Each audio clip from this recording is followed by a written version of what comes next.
мынаны жасасаң точно қарызыңнан құтыласың. Біз қаржылай проблемаға түсіп қалған кезде қиналып кетеміз.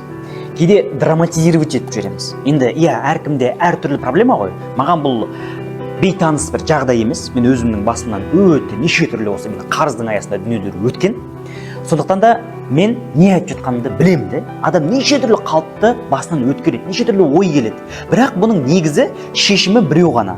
Ұзаққа созбай, мыжбай, негізінен бір нәрсені түсінген кезде ана іс орнынан жылжып бастайды екенші, мұз еріп бастайды екен.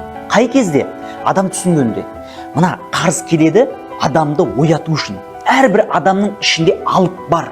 Енді алып деп былай түсіндірейін. Құдай тағала бізге өте көп ресурстарды берді ғой. Бізде уақыт бар, бізде күш-қуат бар, бізде эмоция бар, эмоциональный күш бар, бізде мына ақылымыз бар, интеллект бар, қабілеттер бар, бізде социальный ресурс бар, неше түрлі таныстық, қаншама доступный ресурстар. Ол мысалға тіпті YouTube-тың өзі, мына Reels-тың өзі сен көріп отырған, бізде өте көп мүмкіндіктер бар да. Міне осының бәрін алып сығу керек. Қосу керек, өзіңді ояту керек. Сен қазір қолыңда бар ресурсты алып сыртқа қарай шығарсаң, Байлық кілті мотивациялық кітабын профилдегі сілтемеге өтіп жүктеп алыңыз.